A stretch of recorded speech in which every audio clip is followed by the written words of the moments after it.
ത്രിയേക ദൈവത്തിൻ്റെ വന്യ തിരുനാമത്തിന് മഹത്വമുണ്ടായിരിക്കട്ടെ.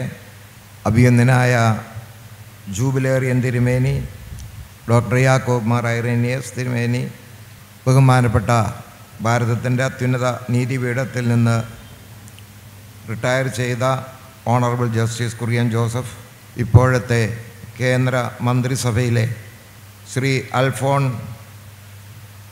ജോസഫ് കണ്ണന്താനം, പ്രിയപ്പെട്ട മന്ത്രി, വന്യനായ കാർഡിനൽ ജോർജ് ആലഞ്ചേരി തിരുമേനി, ഇവിടെ സന്നിഹിതരായിരിക്കുന്ന സഹോദരീ സഹോദരങ്ങളെ, മലങ്കര സഭയെ സംബന്ധിച്ചിടത്തോളം പാണ്ഡിത്യവും അതുപോലെ തന്നെ ആത്മീയതയും ഒരുപോലെ സമന്വയിക്കപ്പെട്ട ഒരു പിതാവാണ് അഭിയന്ദനായ ഡോക്ടർ യാക്കോബ് മാർ ഐറേനിയസ് തിരുമേനി. അദ്ദേഹം സമ്പാദിച്ച ബിരുദങ്ങളും അദ്ദേഹം രചിച്ച പുസ്തകങ്ങളും അദ്ദേഹത്തിൻ്റെ പ്രഭാഷണങ്ങളുമൊക്കെ വായിക്കുമ്പോൾ അദ്ദേഹത്തിന് ഒരു വിജ്ഞാന സ്ഫോടനം നടത്തുന്ന ഒരു കലവറയായി നമുക്ക് മനസ്സിലാക്കാനൊക്കും.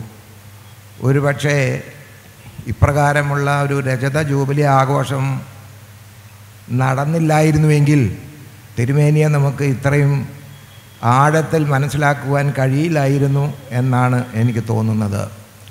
സന്യസ്ത ജീവിതം അക്ഷരത്തിലും ആത്മാവിലും അദ്ദേഹം പുലർത്തുന്നു.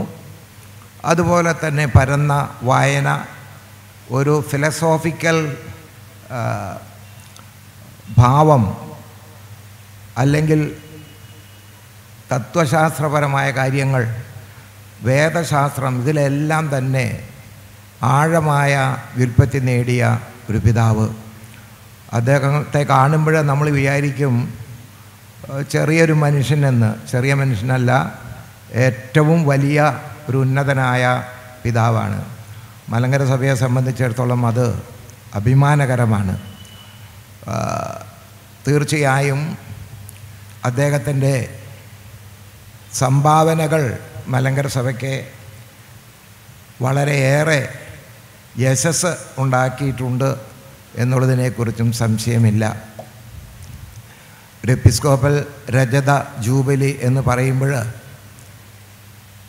ഏത് ജൂബിലി ആയിരുന്നാലും കഴിഞ്ഞ കാലത്തിലേക്ക് ഒരു തിരിഞ്ഞു നോട്ടം ആവശ്യമുണ്ട്.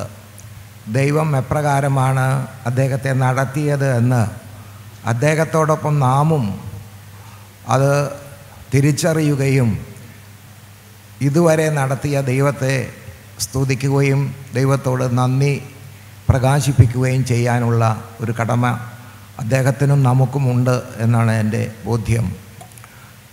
അതുപോലെ തന്നെ കാലഘട്ടത്തിൻ്റെ ഗൗരവം തിരിച്ചറിഞ്ഞ് ശിഷ്ടായസ് ഏതെല്ലാം വിധത്തിൽ നന്മ പ്രവർത്തിച്ചും പരിശുദ്ധ സഭയുടെ ശുശ്രൂഷകൾ മുഖാന്തരമായി സമൂഹത്തിന് എന്തൊക്കെ ചെയ്യാൻ സാധിക്കും എന്നുള്ളതും നാം തിരിച്ചറിയേണ്ടതാണ്. അതുകൊണ്ട് എല്ലാ ജൂബിലി ആഘോഷങ്ങളും ഭൂതകാലവും വർത്തമാനകാലവും ഭാവി കാലവും ഒരുപോലെ ചിന്തിച്ച് കഴിഞ്ഞ കാലത്ത് ഉള്ള വിഷയങ്ങളെ നാം തിരിച്ചറിയുക, വിലയിരുത്തുക, വർത്തമാന കാലഘട്ടത്തിൻ്റെ വെല്ലുവിളികൾ എന്തെന്ന് തിരിച്ചറിയുക, ഭാവി കാലത്തിൽ എപ്രകാരമായിരിക്കണം മുന്നോട്ടുള്ള പ്രയാണം എന്നുള്ളതിനെക്കുറിച്ചും നാം പ്രത്യേകമായി ചിന്തിക്കുന്നത് നല്ലതായിരിക്കും എന്നാണ് എൻ്റെ വിചാരം. വളരെ ഗംഭീരമായ ഒരു സദസ്സാണ് എൻ്റെ മുൻപിലിരിക്കുന്നത്. ഈ സദസ്സിൽ അധ്യക്ഷം വഹിക്കുവാൻ തക്കവണ്ണം ഇടയായത് തന്നെ ഒരു പദവിയായി ഞാൻ കരുതുകയാണ്. കാലം ചെയ്ത ഡോക്ടർ പൗലൂസ് മാർ ഗ്രിഗോറിയോസ് തിരുമേനി കഴിഞ്ഞാൽ സഭയിലെ ഏറ്റവും പാണ്ഡിത്യമുള്ള ഒരു പിതാവായിട്ടാണ് ഡോക്ടർ യാക്കോബ് മാർ ഐറേനിയസ് തിരുമേനിയെ ഞാൻ കാണുന്നത്. ആ ചിന്തകൾ മുഖാന്തരമായിട്ട് രചിക്കപ്പെട്ട പുസ്തകങ്ങളും അതുപോലെ അദ്ദേഹത്തിൻ്റെ പ്രഭാഷണങ്ങളുമെല്ലാം സഭയെ സംബന്ധിച്ചിടത്തോളം വലിയ നേട്ടം തന്നെയാണ്. അത് മുഖാന്തരമായിട്ട് സകലവിധമായ ദൈവാനുഗ്രഹങ്ങളും അദ്ദേഹത്തിന് ലഭിക്കട്ടെ.